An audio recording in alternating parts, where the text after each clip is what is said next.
Assalamualaikum warahmatullahi wabarakatuh. Di video kali ini, Ibu akan menjelaskan materi mengenai perpajakan. Salah satunya adalah tentang PPh Badan, ya. Nah, PPh Badan. PPh Badan itu terbagi menjadi dua kata, yaitu PPh dan Badan, ya.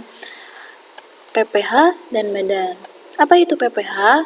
PPh adalah pajak yang bisa dikenakan seorang wajib pajak atas penghasilan yang diterima.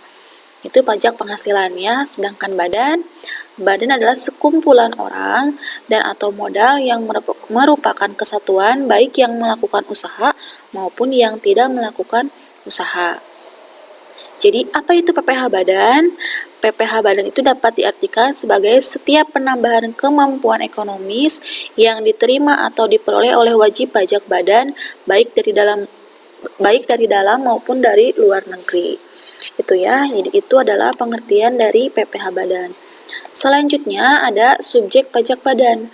Apa sih subjek pajak badan? Subjek pajak badan itu adalah setiap badan usaha yang diberikan kewajiban untuk membayar pajak, baik dalam periode bulan maupun tahun, dan disetor ke kas negara. Apa sih subjeknya? Subjeknya itu adalah perusahaan. Apa saja perusahaannya? Banyak ya jenisnya. Salah satunya adalah perseroan terbatas atau PT, badan usaha milik negara atau BUMN, badan usaha milik daerah atau BUMD, badan usaha milik desa atau BUMDes, firma, koperasi, BUT atau badan usaha tetap, dan lain sebagainya. Selanjutnya ada objek PPh Badan. Apa sih objek PPh Badan? Objek PPh Badan itu adalah penghasilan, ya.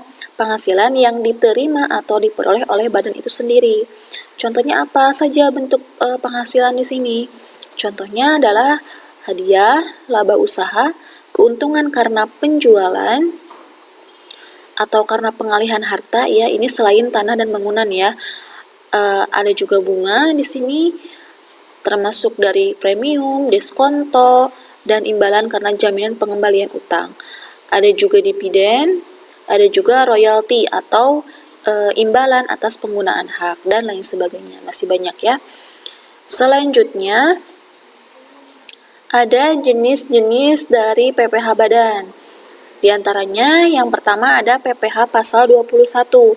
Nah, PPh pasal 21 di sini adalah PPh yang wajib dipotong atas penghasilan sehubungan dengan pekerjaan, jasa, atau kegiatan yang diterima atau diperoleh orang pribadi sesuai dengan ketentuan pasal 21 Undang-Undang PPh.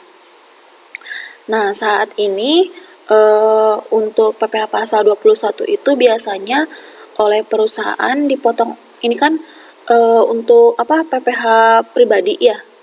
Nah, biasanya ini kalau untuk suatu perusahaan bagi PPh pasal 21 yang karyawannya itu akan dipotong secara otomatis oleh perusahaan yang nantinya oleh perusahaan itu akan disetorkan ke kas negara.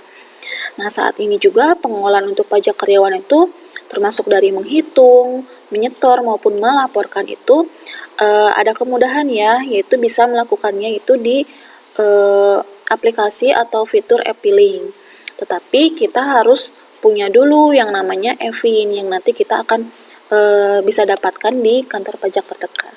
Seperti itu. Selanjutnya adalah PPh pasal 23. Apa itu PPh pasal 23? PPh pasal 23 yaitu PPh yang dipotong atas penghasilan berupa dividen, royalti, bunga, hadiah, sewa, dan penghasilan lain sehubungan dengan penggunaan harta. Selanjutnya ada PPh pasal 26. PPh pasal 26 di sini adalah PPh yang dikenakan atas penghasilan yang bersumber dari Indonesia dan diterima wajib pajak luar negeri selain dari BUT di Indonesia. Selanjutnya ada PPh pasal 22. Apa itu PPh pasal 22? Yaitu PPh yang dibebankan pada badan usaha tertentu karena melakukan aktivitas perdagangan terkait dengan ekspor, impor, atau reimpor. Selanjutnya PPh pasal 25. PPh pasal 25 di sini adalah PPh yang mengatur atas angsuran pajak yang berasal dari jumlah pajak penghasilan terutang menurut SPT PPh dikurangi PPh yang telah dipungut serta PPh yang dibayar atau terutang di luar negeri dan boleh dikreditkan. Selanjutnya ada PPh pasal 29. Nah, PPh pasal 29 di sini adalah PPh yang mengatur atas jumlah pajak terutang suatu perusahaan dalam 1 tahun pajak lebih besar dari jumlah kredit pajak yang telah dipotong oleh pihak lain serta telah disetorkan. Maka nanti di sini nilai lebih pajak terutang tersebut harus dibayarkan sebelum SPT PPh Badan dilaporkan. Seperti itu ya. Selanjutnya ada peraturan tentang pajak penghasilan badan. Nah, di sini untuk peraturan tentang pajak penghasilan badan ada di antara lain itu yang pertama ada Undang-Undang Nomor 7 Tahun 1983 tentang pajak penghasilan badan. Selanjutnya ada Undang-Undang Nomor 36 Tahun 2008 tentang perubahan keempat atas Undang-Undang Nomor 7 Tahun 1983 tentang pajak penghasilan badan. Nah, di sini Undang-Undang Nomor 36 ini adalah perubahan keempat dari Undang-Undang yang pertama, yang ini ya. Nah, selanjutnya sekarang ada peraturan pemerintah yang terbaru, yaitu Peraturan Pemerintah Nomor 46 Tahun 2013 tentang pajak penghasilan atas penghasilan dari usaha yang diterima atau diperoleh wajib pajak yang memiliki peredaran bruto tertentu. Seperti itu ya. Jadi itu adalah pengertian dari PPh Badan, subjek dan objeknya, serta jenis-jenisnya dan peraturan tentang pajak penghasilan badan itu sendiri. Sekian materi pada kesempatan kali ini yang dapat Ibu sampaikan. Next video nanti Ibu akan menjelaskan mengenai tarif dan teknik perhitungan dari PPh Badan yang terbaru ya. Terima kasih atas perhatiannya. Wassalamualaikum warahmatullahi wabarakatuh.